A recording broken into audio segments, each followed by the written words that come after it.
Thank you for joining us for today's episode of The Real Spill, a podcast where I spill on all things multifamily advocacy and how we as industry professionals can work with our elected officials, stakeholders, and allies to bring about change for the rental housing industry. My guests are subject matter experts whose unique perspectives will help listeners understand how the issues impact them. Let's get into The Real Spill. Hi, everyone, and welcome to today's episode of The Real Spill here on the Multifamily Media Network. With me today is someone who is no stranger to a lot of listeners. She's an NAA Excellence Award winner, Dawn Ford. Welcome, Dawn. Thank you for joining. Hello, everybody, and thank you for hosting me, Katie. My pleasure. My pleasure. I knew when I'd heard you speak, I've seen you, of course, at conferences. That's how a lot of us meet each other as we serve on committees. And Dawn is on the Affordable Housing Committee. And I'd heard a comment. I chased you down, you and Megan, in the lobby after the meeting. Let me get her. She'd be a great guest. And Dawn, would you introduce yourself? For folks who may not know you, would you introduce yourself and tell listeners what you do? Certainly, and I'm commonly known as Smart Girl Dawn Ford, or also MOM, Mother of Megan, because a lot of people know my daughter Megan Orser, even more so than me. She has been more in the forefront of at the national meetings, so everybody recognizes her. But my name is Dawn Ford. I am a former business owner. I own Smart Apartment Solutions, or owned Smart Apartment Solutions, and in December of 2022, I sold the business ownership to my daughter, Megan Orser, who makes me payments every month towards buying the business. So I was a business owner, and I have been in property management for 45 years now. My very first job out of college was as an on-site property manager, managing 140 units of multifamily units in Oklahoma City, right near Tinker Air Force Base. So one of the unique things about my perspective to the business is I went to college to be a property manager. Back when I started in 1980, that was an unheard of thing. People fell into the business. Nobody had a college education. That's much more commonplace now to hire somebody to manage their real estate assets that has a formal education. But I took some real estate classes. One of my degrees was in real estate, and was introduced to the textbook by Institute of Real Estate Management, of which I am a member. I am a certified property manager. And they turned me on. And at the time, I'm 21 years old, and I'm thinking, well, this would be pretty cool. I would get a cool apartment. So that is how I fell into, and my first job was as a cleaning person at a student housing project. And then I moved on and was an on-site manager in Oklahoma City. And then my career went from there. I've gone from cleaning person to assistant managers, regional property managers, and have been a vice president of a mid-sized management company in the Midwest.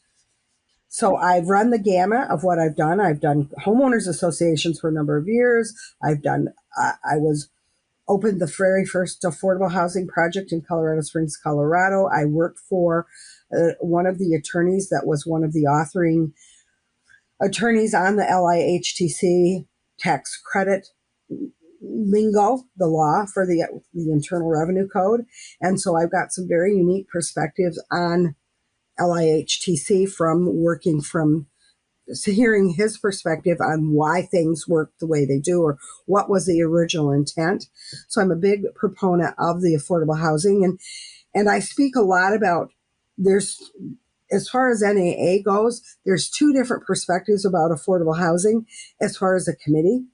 There's those of us that are operators, and we want to get educated and learn more about operating affordable housing. And then there's the bigger picture, the affordable housing crisis, and how we as operators play such a critical role in helping move us forward in providing housing that is affordable to all people.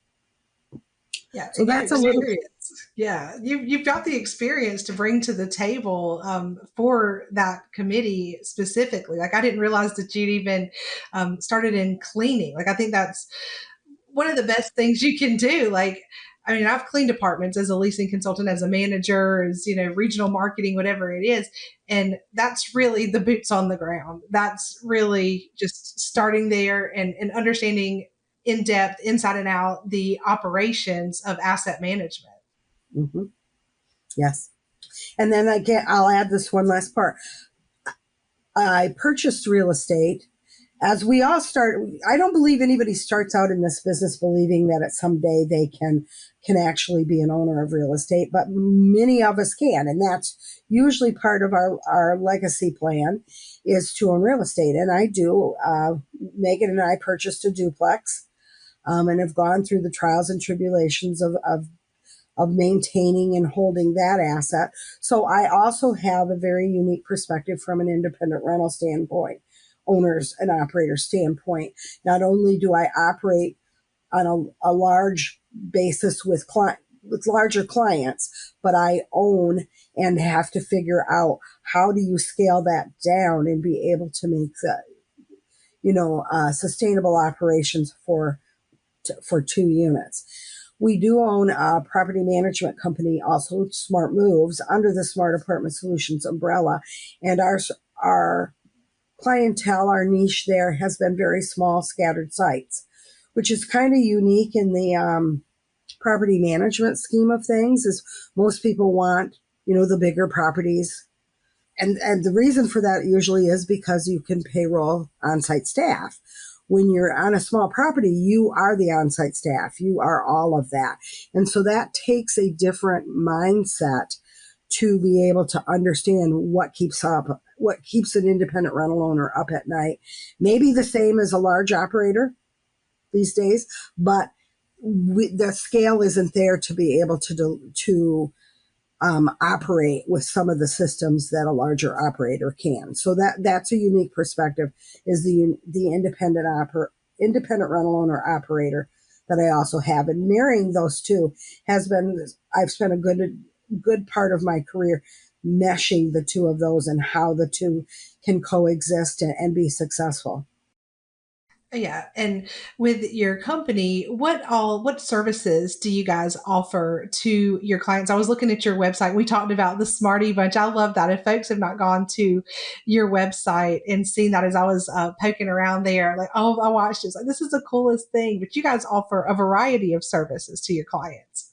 Smart Apartment Solutions, which is the incorporated business. It's the parent company. We have other businesses that fall under that umbrella, but Smart Apartment Solutions is a marketing and lease up company where we provide services that help with occupancy to owners and investors, other management companies that help the on-site teams get their numbers where they need to be. And that might be through training and education. That could be, we may offer mystery shops, marketing analysis. I drive the lease up product for Smart Apartment Solutions. So coming in and getting numbers, doing the marketing and getting the leasing numbers to support what the ownership goals might be. And that part of that business, we didn't intend it to morph into a staffing company the way it did. That was just a progression that came along. But we also offer temporary staffing for maintenance, leasing, cleaning, managers. We've even stepped in I, to this day, act oftentimes for clients in the capacity of an asset manager.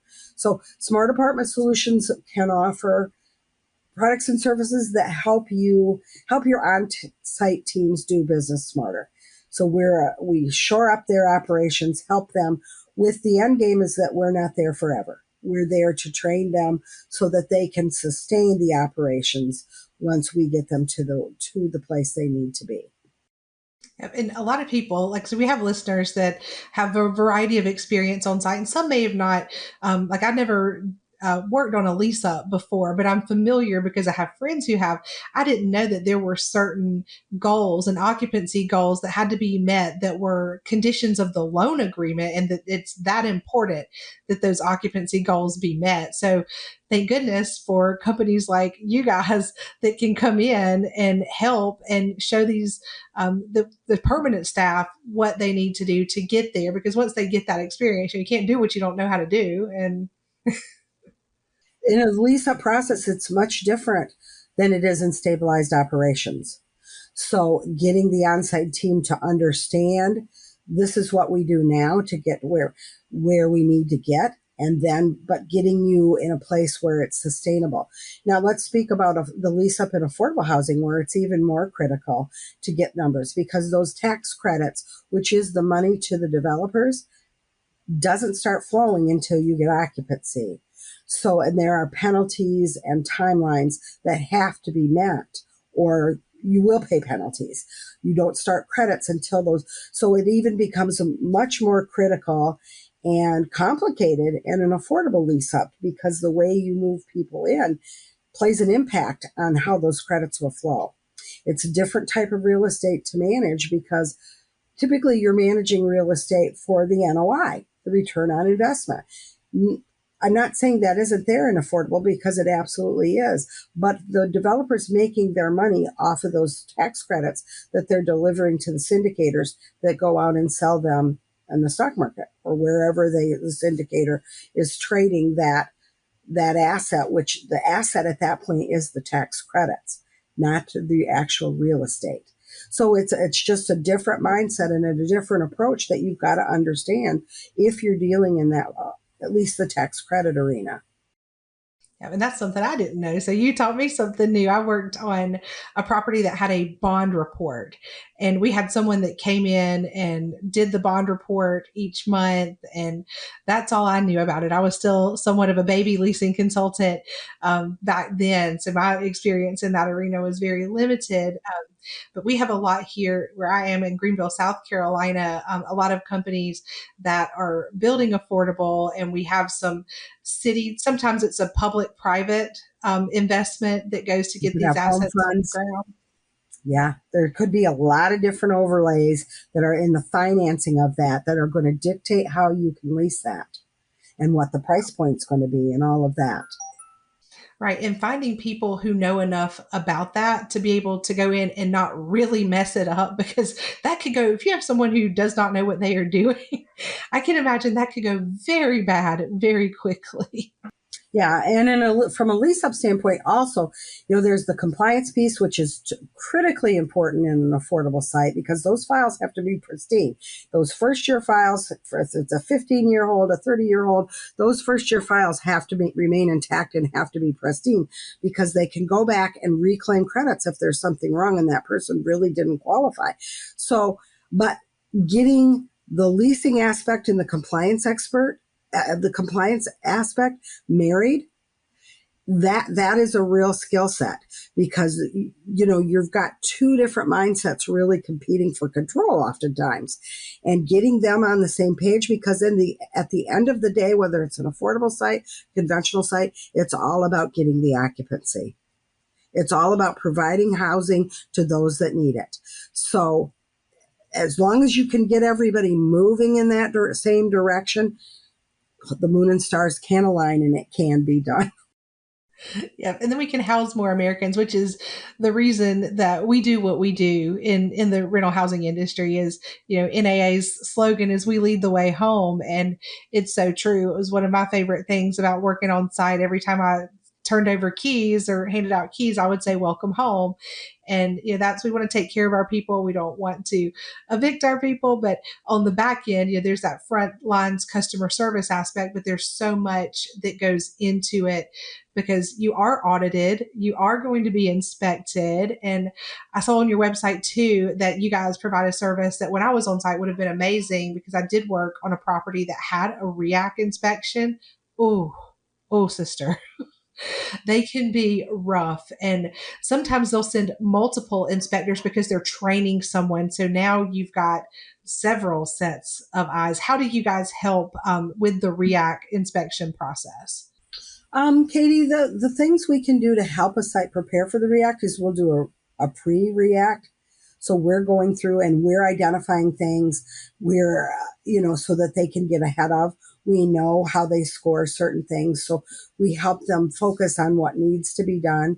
And we can also assist during the inspection if the client requests, so that we're there with the inspector to and have staff available. So if an inspector sees something that's small and we're allowed to address it right then and there, that can make a whole lot of difference in time and the score that you're looking for if it can be addressed. So ours is basically helping the on-site team. Maybe it's shoring it up with staffing if they need additional maintenance to get them ready. Maybe it's getting files in order, but our focus for that is to help them prepare the property to get it through get the best React score they can possibly get. Because that has to take a load off of the on-site team. I remember it being controlled chaos, and this property was 502 units, 24 buildings, cedar sided, so with woodpeckers and birds, and so all these things that you had to have someone on staff to replace wood. And some of them were townhomes, and they were built in the 80s. So sometimes the outlet for the cable or the cable connection was not meant for the TVs that we have today, for these monstrosities that hang on the wall.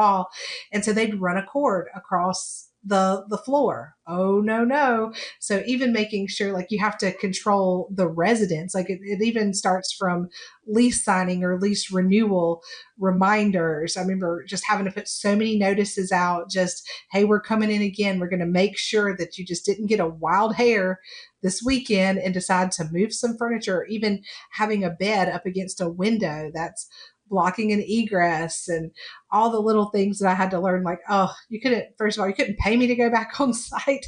There's not enough. Oh, I don't think there's enough therapy in the world.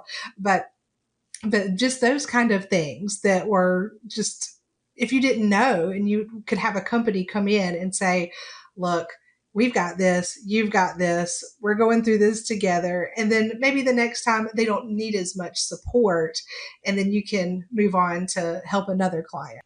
Correct. It's all about the coaching and the training of getting them through the process initially. And again, we don't go into a project thinking we're going to be there forever.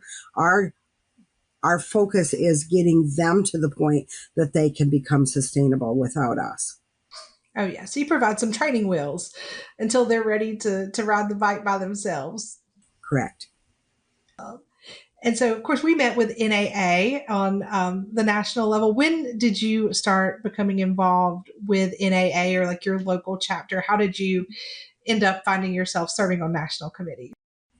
Well, Katie, I became involved, as I mentioned earlier, with the Institute of Real Estate Management right out of the gate. So I became a certified property manager within 8 years of being in the industry. And so I followed the IRM path very, very closely.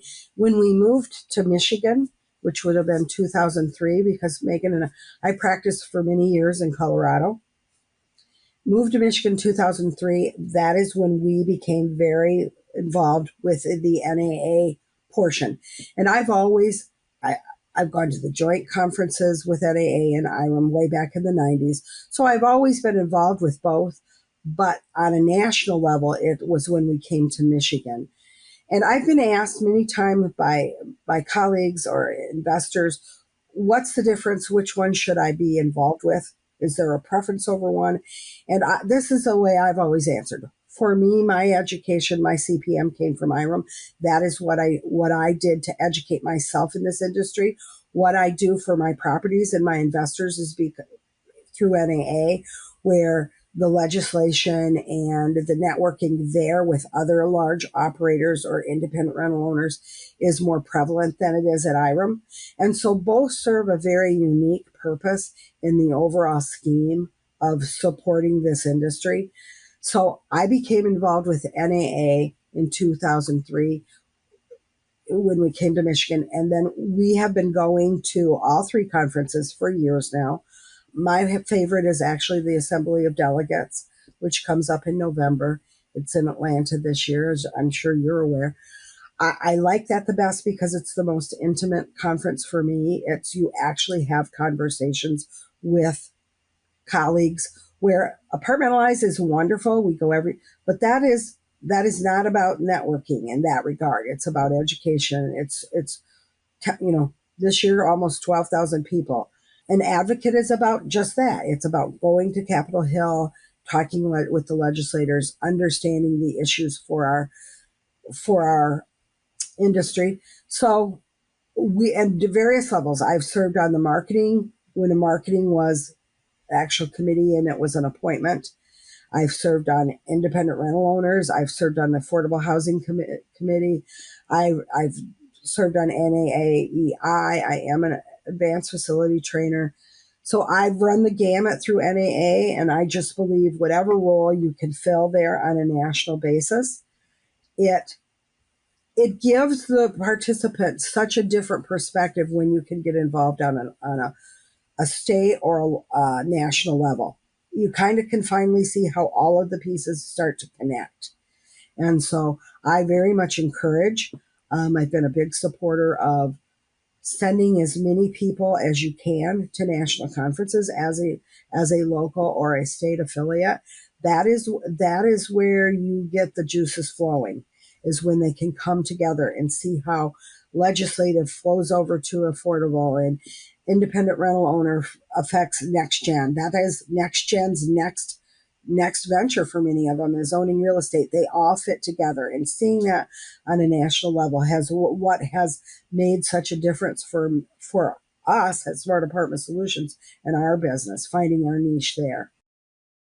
Yeah, I agree. And the conversations at those tables is different because it's a bigger scale, it's a larger scale, and just getting ideas from other people. Yeah, I agree. I like Assembly of Delegates too for the same reason, because you're not yelling over everyone, or it's just Apartmentalize is a whirlwind. It is. We were just talking off air about how I'm still recovering from that, and that time change is a little jarring from being on the East Coast too. But you don't get to have those conversations there. And of course, if you're on a national committee and you go into Apartmentalize, you've already been there 3 days by the time the conference starts. So you're a little bit burning the candle at both ends.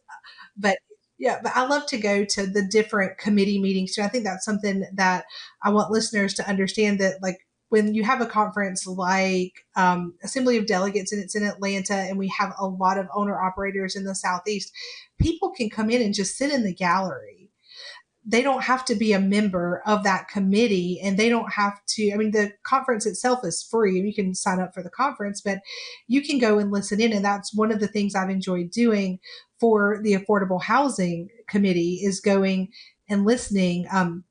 You were on the committee last year too, were you not? Yes, I've been on the committee many, many years, and the dynamics has changed. As I mentioned earlier, there's always been kind of this dual purpose of the committee. And one year that we had us raise our hands, how many people are here are looking for rules and regs about operating affordable communities? And half the room raised their hand. The other half raised their hands because they were there interested in how they can get involved in the affordable housing dilemma that we're in as a country. So it's a very divisive, in not a bad way, but why people are part of that committee. I became involved in that committee. I was not in operations. At Smart, I'm not considered an operator. I'm considered more of a supplier. But because of the compliance piece that we offered, I wanted to be kept current with different rules and regulations like Inspire or compliance changes for income requirements, these types of things. So I became drawn to affordable housing for that reason. But as things have progressed, and the focus and the attention on the committee has much changed in the last 4 or 5 years, with more people understanding, that we are in such a shortage for housing altogether, and affordable housing. Those the most in need are those that are paying the price, so to speak. most because they can't. There isn't nearly enough affordable housing to go around. What are they saying? We need, at least in Michigan, we need 3,000 units a year more than what we're providing. So, and the national number is far greater than that. So that understanding that there's that need there has put much more focus on the Affordable Housing Committee in the last few years. Yeah, I've enjoyed sitting and listening, and even the projects, some of the capstone projects that go on through that committee, and to try to get more educational classes to be offered at Apartmentalize. A friend of mine, I know she won't mind my mentioning her name, Melissa Anderson, who's on the committee. She has worked in the affordable space for a long time. She's back in conventional as of last week, but she really enjoyed just learning more about affordability. She wants to move the needle. But I remember sitting with her in Atlanta because we were there for AOD last year, and her getting in that project to try to get a class for Apartmentalize. And a lot of folks on the committee did get classes approved for Apartmentalize. So I thought that was a great way, a great opportunity for people who serve on the committee to give back and to pay it forward, to continue to educate that next generation that's going to be, like you said, coming up for the IROs that want to purchase and want to be in the affordable space. You've got the best of both worlds Right. with that committee. Right. Just as a side note, I'm working on a class for submission for next year for Apartmentalize, because we're in that process right now of formulating 2026. It's going to be more of a game show format is what we're hoping, but we're going to ask questions. There's so many different programs, as you mentioned. There's bond programs and home funds and LIHTC and public, housing choice vouchers, all these different programs. And those as operator needing to understand how they marry and overlay. So we're going to try to develop a Jeopardy type of game where, let's say a question might be, I need to provide medical receipts for income qualification. Which program might that be? And, one of them is a housing choice voucher.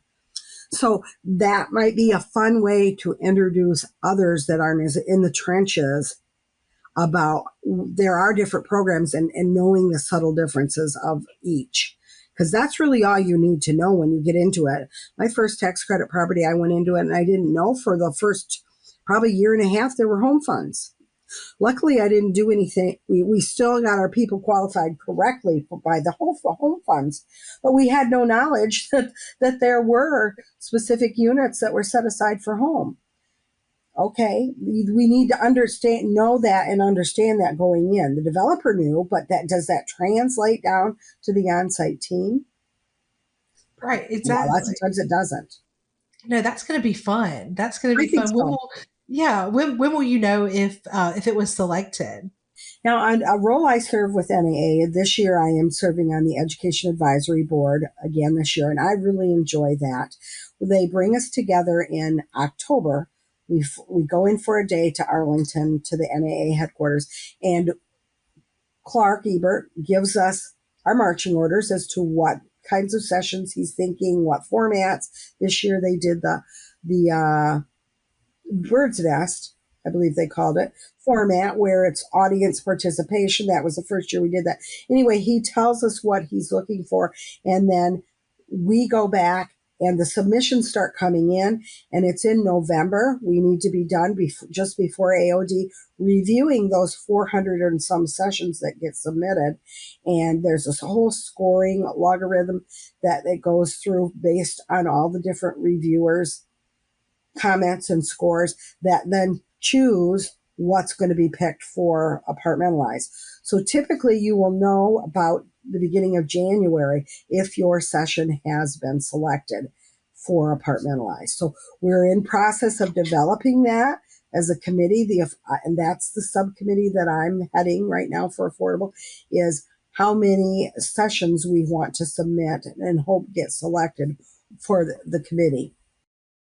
Oh, that's great. And I hope that that one gets picked up because that's such an interactive and fun way. And I think it helps people. Not gone through the advanced facilitator training yet, but I've been instructing since 2005. And I'm just now starting to create my own content and understand like the method to the madness. But I want to go through AFT. One of my colleagues just did it, and she said everything I thought I knew about instructing out the window, burned it to the ground, peeled it back. But I think that that particular style sticks with people and it will allow them to have more intelligent conversations because a part of what I've done with NAA is I helped them launch the Advocacy Academy last year at the Rawls conference. And if we can have more people that can speak intelligently about the different types of programs as they're meeting with members of Congress or even in the district, like I'm ears deep in planning 3 or 4 meetings for next month for in the district for South Carolina. And as sometimes things come up, if you don't have someone in the room that can speak to that, like real quick, you can lose credibility inadvertently. And I think that that's a wonderful way to educate, those that have either been doing it for a little while or the gamut, folks that are just starting out, but having that level of conversationalism that they can have with their lawmakers or elected officials. And so much of this starts on the city and county council side of things. And I mean, they can make or break, and they do make or break projects. So that's part of what I do too is keep an eye on what's going on in our local area there too. Have you guys had any time where you've had to go and speak like to a city county council member, or have you had to contact them, or have you had any issues with pushback on development? Sure. We practice in Washtenaw County, where Ann Arbor is located, which has a very progressive approach to housing. And there's been a lot of legislation come on a local level that has been very restrictive to an owner investor. We have We're not allowed to do criminal background checks. There's only a certain period that we can offer our housing for lease. They'll fine you if you lease with it outside of this 90-day window that they've approved. And there's just all types of legislation. We have gone and spoken at city council. There is a landlord council. And unfortunately, in Washtenaw at least, they don't have much representation from the landlord side. That remains to be seen exactly why. I think that it's been such a volatile situation that a lot of the owner investors have shied away because they don't want to go and be persecuted, so to speak, by the tenant groups that are active on those councils. So it's a shame. But yes, we have done that many times. We participate every year in our local or our state advocacy day where we go to Lansing, and we have had tremendous success with our legislators in educating them as to why we need something to work a certain way that we do. So that's a very important aspect of what NAA brings for us. And then I think until you're involved in NAA, you don't really realize how impactful you can be to the legislation on a local, state, and national level. For sure. And I think for me, when I first realized that it was Victoria Cowart had come and she's from my state and she'd spoken to the Upper State Apartment Association, it reminded me of Youth in Government. It's a program through the YMCA that I was involved in high school where, I think in life sometimes we go through things and we don't realize our steps are being ordered for something that we're going to be doing later on because I was chairing committees, writing bills, and that kind of thing. And I was like, oh, okay, this makes sense. And then you start getting involved in the national, you're like, oh my goodness, I'm part of something so much bigger, so much larger than myself. And I'm a firm believer that, we're not here for a long time.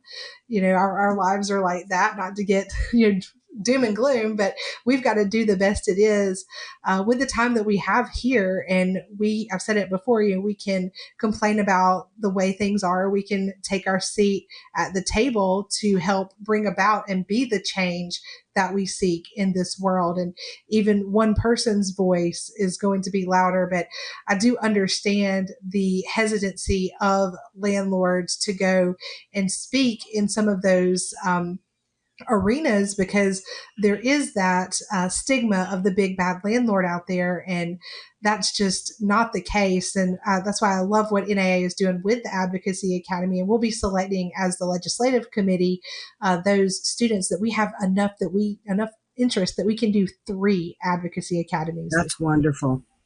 I think what you've done is so important because there is it is getting people over that fear, but it's those stories. And I know we're going to talk a little bit about the independent rental owners and their ability to impact that. But those legislators need to hear from their constituents, their stories. That's what resonates with them. And so that's very important that we get our membership to be comfortable in going and telling those real stories, because that's what that congressperson is going to hear. Yes, it's definitely going to stick with them. And Ralph Norman is one of those members of Congress that I've been able to educate over the year. He's South Carolina's District 5, and he testified on the CARES Act bill. And I remember having that up in my office and cheering him on like we were watching a sporting event, with a little bit of tears running down my face, knowing that the stories that we were able to tell him.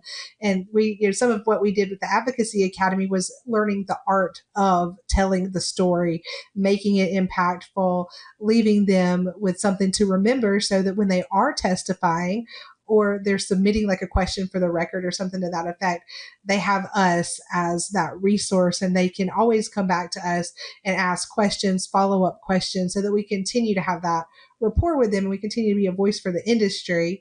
And what you said was a perfect segue to the question on how the Affordable Housing Committee or community in general can benefit from independent rental owner involvement. Yeah, and that is something. It's exciting for us because it's just something that's recently coming to light. Independent rental owners are responsible for providing 22 million housing units across the United States. They provide about 70 some percent of the rental housing units. The large operators do the other 28 or so percent of the housing available. So they play such an important role that's kind of been maybe not had a voice for so very long, but their ability to impact legislation, because as we just spoke with you're speaking to, when you speak to Congress, you're a constituent, and they're going to listen to your stories, which, as you just testified to, morphs into the policy they're proposing. I mean, they're hearing how this is affecting the people that vote for them. So independent rental owners have a unique ability to impact legislation, but let's think about it in the forms of providing affordable housing in the way we can rent. While we, as an independent rental owner, we can be very nimble in what we can charge and how quickly we can adjust rents, because we're not doing things that are going to in fact affect 2,500 units. We're affecting one unit right here, right now. We have that ability. So we're constantly figuring out ways to be lean and mean in the way we operate the properties. We can't have the heavy operating costs, because there's just one property to spread these costs over. So we have to be very creative in the way that we can get things done that still provides the highest level of customer service as possible, the best, most affordable housing we can give. And then I just lost my train of thought. And the last thing I think an independent rental owner can bring is, we're all here providing housing and building community. And the fact that these independent rental owners can go into a community and impact it on a day-to-day basis, where a large operator does a lot of good. I'm not discounting all that they do, but they're not able to get on the ground, if boots on the ground, and be involved on a community basis, like a person that owns property right in that location and is in that location every day. So in that regards, I think the independent rental owners are a force to be reckoned with, Katie, that they've got a voice. We need to listen to them. We need to figure out how to get all of these other independent rental owners within the folds of NAA, because we have something very valuable to those that aren't members. We have education, and that is what they're hungry for. Many of them got into the business, just they inherited properties or they bought a duplex or whatever, but they don't have the depth of experience that those of us that have operated in the business for years, and they need that. They need the attorneys that you work with. They need the property managers. And through NAA and through that networking and education, that is where I see us being able to move those independent rental owner voices over to NAA and getting us a bigger presence in that at that table. Oh, I agree. I agree. And bringing an IRO into really every committee, I think is a great idea too, to have that perspective, because those of us who've only worked for the larger management companies, we don't have that same knowledge. We don't have that same experience. And even folks that are listening that may not realize, oh, I rent, my mom, when she, passed or what have you, I rent her house to this person. You are an independent rental owner. Yeah, and I don't think there's a requirement of a certain number of units that someone owns independently to be a member of NAA. No, and that's always been kind of a misnomer. They've thought that it was a number count. It isn't. We've got many large operators that started with just a couple properties, right? It's whether you own and operate together. So you're involved in operations, but you also own. That is the criteria. One interesting change that has just come out of NAA for IROs is they've restructured the committee.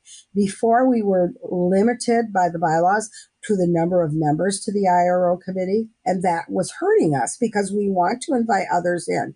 So they've restructured. We now have an operating committee that is restricted in numbers. They have a seat at the board of directors table, but we have a subcommittee also that is not limited. So all of those folks that have been coming to the galleries for years and say, I want to be involved, how can I be involved, now have an opportunity to actually move up to the tables around the committee and be a part of that committee, where we were restricted by numbers before.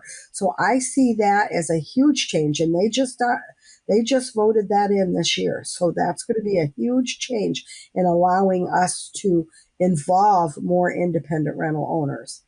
Part of our mission, since I've been involved with independent rental owners, is we feel like we have an identity crisis. Most people don't understand who we are, the role that we play, or that they're very well may be an independent rental owner already. They just aren't identifying as that.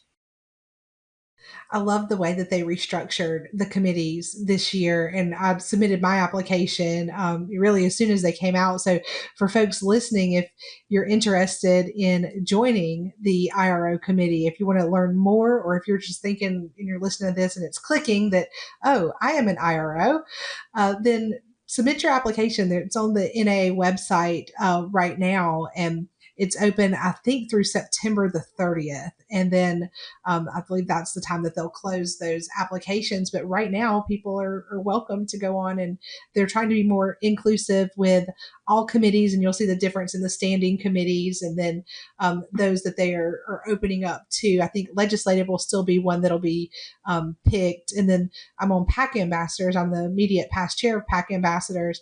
We try to keep that, because you're not going to turn away people to raise funds for the PAC. Like, that's just not smart. So we're trying to open that committee up too. It's going to be really cool to be in DC for our first committee meetings next year and see what those tables look like compared to the gallery, compared to years past, because those have been, I didn't realize they actually drafted people for committees. Like, I went through Lyceum with the Upper State Apartment Association, and I remember getting the giggles a little bit because I'm silly anyway.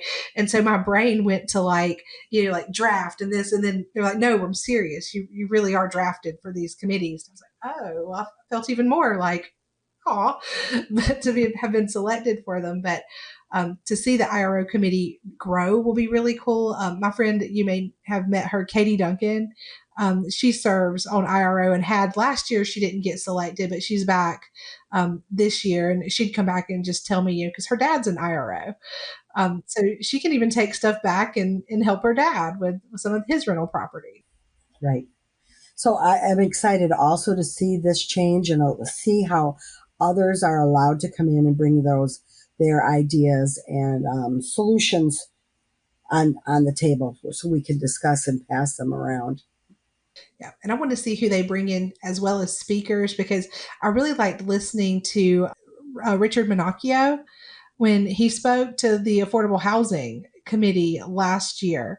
I was able to attend a meeting with him in Charlotte through the Greater Charlotte Association. I think he was the principal assistant deputy secretary of the housing of and Indian Affairs, something to that effect. And because they'll bring in people like that to sit at the table with our members who are there with pen and paper and their staff, willing to listen and to take notes and take that back to the administration to help us further work together. So that's another really cool thing about serving on these committees. Exactly. Another reason to become involved nationally. You're not going to necessarily have many of those opportunities at a local or a state level, but nationally, they're all, they're everywhere. You just got to tap into them. Now, what have you found as an IRO that's a unique challenge to the way that you run your business? What's a unique challenge for IROs? Interestingly enough, Katie, centralization has been a topic amongst operators since COVID. It's become, when I started in the business in the 80s, everything was pretty centralized, and we moved away from that in the 90s. But it's because of COVID, it's come back.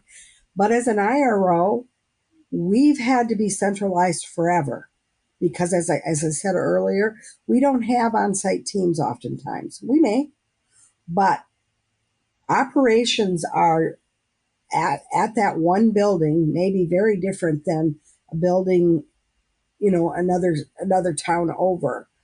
So the centralization aspect has been very interesting. The scalability of we are so interested as an IRO in technology, but oftentimes it's not to the point yet of where we can scale it to be able to afford it for one particular site. And I have spent a lot of time and a lot of enjoyable time talking to our business industry partners and explaining to them, as an IRO, this would be great, but when we look for a product, so many times we're told, well, you have to have a minimum of 100 units. That's not going to work for most IROs. We have 1 or 2 units at one location. We may have over 100 units as a portfolio, but even when it comes to the click and lease, it's the way the licensing agreement goes. We have to get a license for each address. We may have 10 duplexes all on one street, and that's going to require 5 different licenses. That's not going to work with the way we operate. So it's spending that time educating people how it is a little different doing business with an IRO. And I've very much enjoyed that education side of things, because it is, our pain points aren't a lot that different. Our scalability is. I wouldn't have thought about that with the lease, but that is, so you guys have to use like your own lease or like a Michigan. We're trying very hard to get, they did come out with a single family home lease through NAA, Quick and Lease, but we haven't been able to utilize it yet because the agreement to sign up for it is you've got to pay a considerable licensing fee to get started. And the way they want us to do it, it's per house. I may have a 10plex or per address. That would be one license. What we have proposed back to them is it needs to be by portfolio. So this operator, if he has 34 units, that license should cover those 34 units, and he should pay accordingly per unit, right? But we haven't gotten there yet. So it's a different approach than it is where you're going and you're writing it for 1,000 units where you could spread that cost over, it makes more sense. But to spread it over a one house or a duplex, we haven't made the numbers work yet. So it's those types of things that still keep us up a little bit at night, but we're getting there. We've had more conversations with supplier council members than we ever had before. People who have really said, so how do I make this so I want to start working in that IRO community? What do I need to do? And it's figuring out the scalability, because we're wanting to become more technology driven, but thus far we don't have the tech stack or the ability to scale it to the way that most of the tech prop companies are working. Sounds like there's an opportunity for hiring within the prop tech world to have someone who specializes in IRO that would be able to have the scalability ability. And that sounds like an opportunity to me for someone to scale that, because we're leaving a section of our membership unserviced. Over, we're problem solvers in property management. We have to be very creative in our problem solving, and I'm hopeful that these conversations will lead to change that will address that scalability factor, so that we are not leaving folks vulnerable. That's the whole thing. Is if you don't have the protection, that's what a lease agreement is protection. If you're not able to have that same protection, and I'm sure the NA lease is subject to copyright and all that good stuff, so it's not like you could just copy paste, change a little thing, change some stuff around. So I'm hopeful that will be a change that will happen this next year for you guys. I hope so too, because it is of a very big value. We've sold our investors on the ability to have a lease that can be updated as soon as the law changes anywhere, the lease changes. Yes, it's not going to impact your current tenants till renewal time, but that's a comfortability that they're looking for in something like that, than having, they have 10 units and 10 of them are all different lease agreements. We deal with that all the time. And so we're trying to bring more uniformity to that. I think it just helps the resident. It helps the operator. It helps everybody that's involved. So, and over the last few years that I've served on IROs in the committee, the last couple of years, we've seen more and more interest from the supplier partners. And that's exciting. That's exciting that they're coming to those meetings and they're getting those light bulb moments, saying, okay, now I get it. I get where you're different. I get why you have a separate committee. You're different than an operator that's got 10,000 units. While we're doing the same thing, our approach has to be a little somewhat different. Exactly. Because if you have the one particular site or the one unit, the rental income is the revenue stream through which the entire operations are funded. So setting that rent properly, you've got to be so strategic in your spending and your budgeting for that unit, because you can't float Peter to pay Paul. Right. We don't have large pools of property to hedge our insurance costs, and our taxes can, what we've all seen property taxes going, such escalations in those of recent. Those are all impacting our bottom line, and we don't have a basis to spread that over when it's a small thing. It's, it directly impacts that bottom line, and it creates challenges and opportunities with our profitability. And folks, we're a for-profit industry. We help people, but we're in it for profit and have to be very strategic. And so other than that challenge, what's something you would want listeners to know about being an IRO? That it is a very operating income producing property is a very real legacy plan. We all save for retirement, but having that dual opportunity to provide housing that can present itself in a comparable return on investment as other vehicles of investment, that's exciting. And what we are is experts in being able to drive that ROI. And so to being able to take those very skills that you've practiced over the years, that was the light bulb moment for me 30 years ago, is like, I've done this on how many properties. I've went in and I've made those numbers. I've brought those numbers to, it's actually impacted value by millions of dollars. I can do this for myself, and doing that with my own money and creating a legacy that I can pass on to my family. I think that's what I'm most excited about, letting other people know. There, you have that very opportunity to help solve this affordable housing crisis, to provide a decent income stream for you and your family, and to really, we've helped so many people. And that's really what it's all about. We've helped so many people get into homes. I mean, countless stories that we could tell about people who had come from homelessness or disability or whatever, but provided them the opportunity for good and decent housing. And those relationships that we have built with being able to provide such a necessary function of our lives. That's what it's really all about. And that's the story that needs to be told to lawmakers, because that's the heart of our industry, is providing homes. And it's great to have that generational income stream for those that come after us. But like you said, it's that legacy that we're leaving to our children and to our family that, hey, we're not here for a long time. We've got to do the very best it is with the time that we have. And this is worth it. This is worth putting your time and effort and energy into, because people's home is where they feel it's their comfort, their safe space. It's very sacred to them. And a lot of the programs I'm involved with here in the upstate are taking a housing first approach to ending homelessness. NAA isn't necessarily on the same board, same page there, because of the potential for burden on the housing provider, but with some supportive services. I'm even seeing that, like wraparound supportive services here. It's fundamentally changing people's lives and changing their generational trajectory of their family too. They don't want to have generations of folks that are on the housing choice voucher program. They want, to step out, step up, that kind of thing.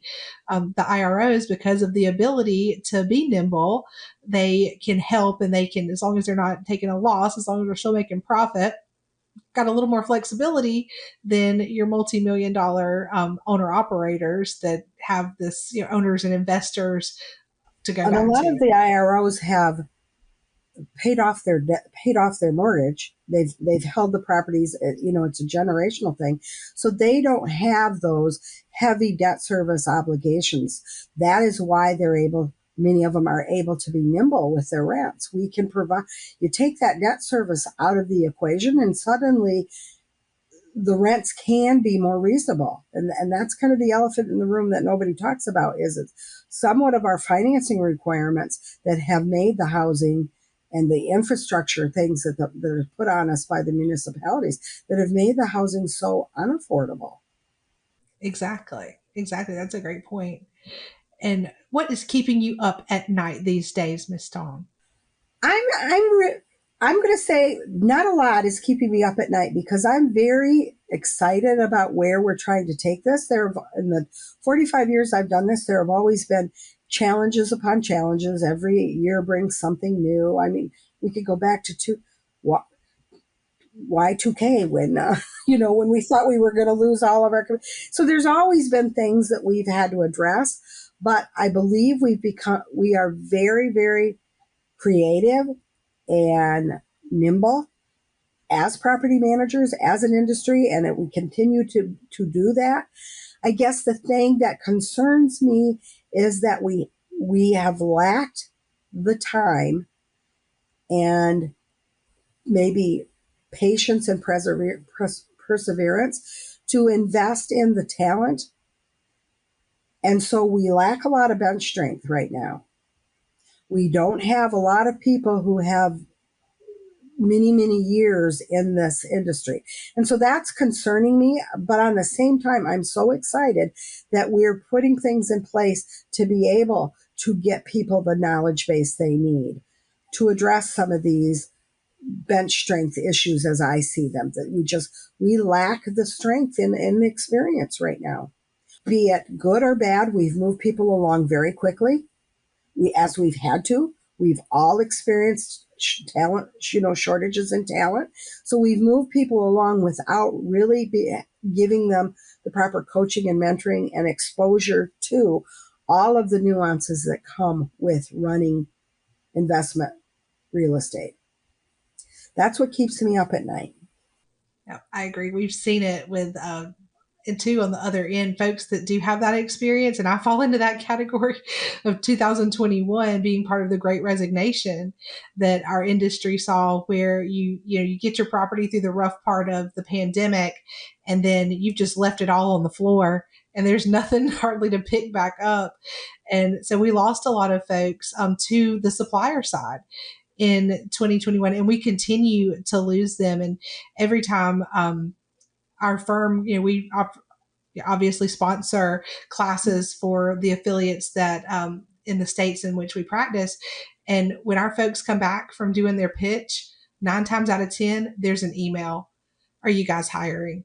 Because folks are so burned out, and a lot of it is what they're dealing with on site, and the volatility of the It's hard.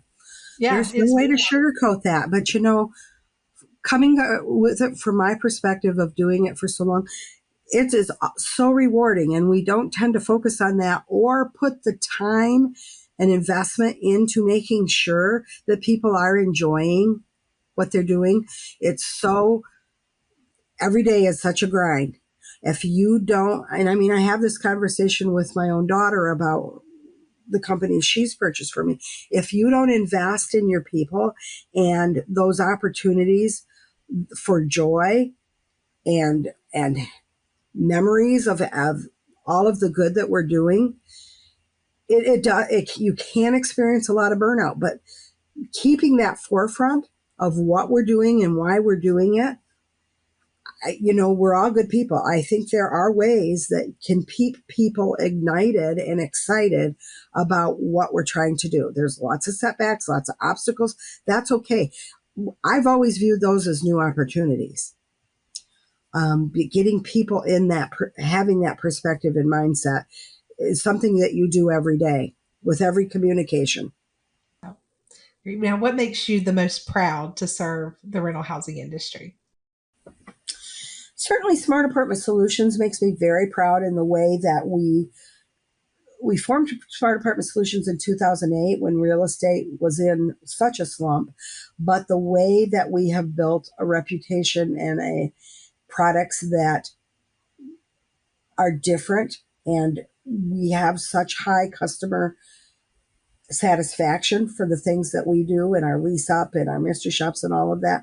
I'm so proud of the fact that we've continually listened to our clients and been able to continually tool our product. We're never done with anything. We're always looking at it, looking for other things to do. So that also builds on. Of course, I'm certainly so proud of my daughter and the things that the torch that she's carrying on for the business. She's taking it in a much different direction.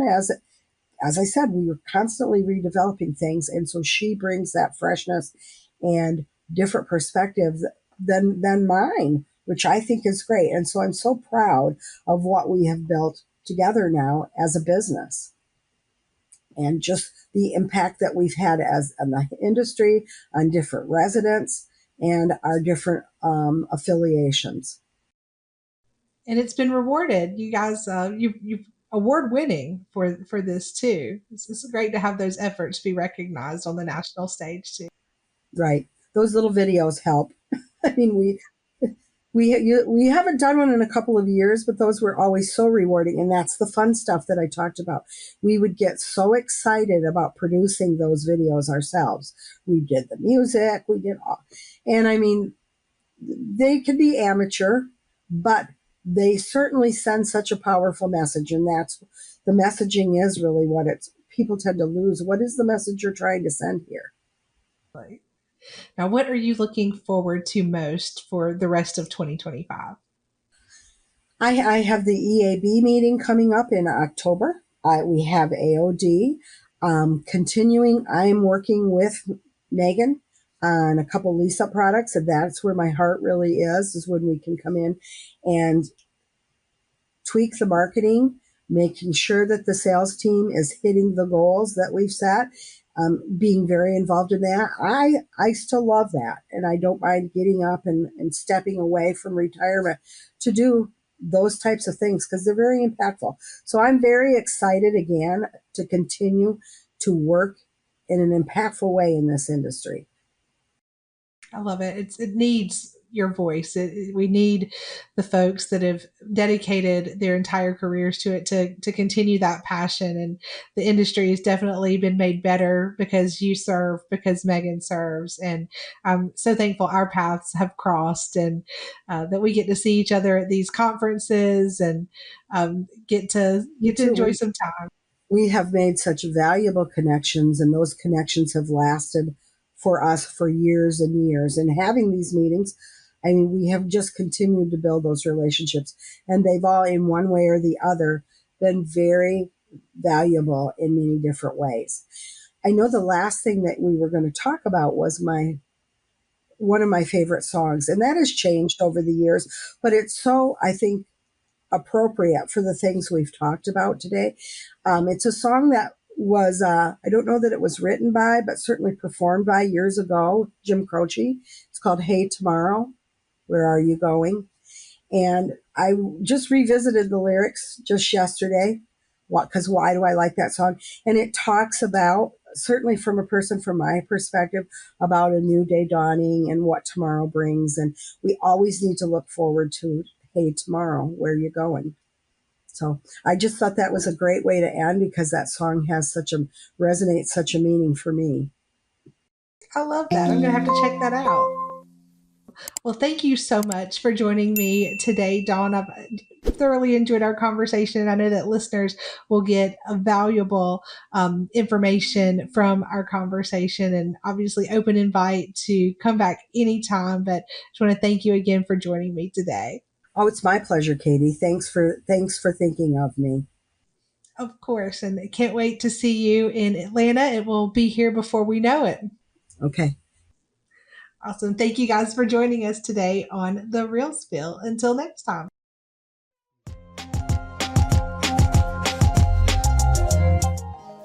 And that's a wrap on today's episode of The Real Spill, a podcast where I spill on all things multifamily advocacy and how we as industry professionals can work together with our elected officials, stakeholders, and allies to bring about change for the rental housing industry. Thank you for joining me. I hope you've learned something new. Now, go be a voice. Until next time, Spills out.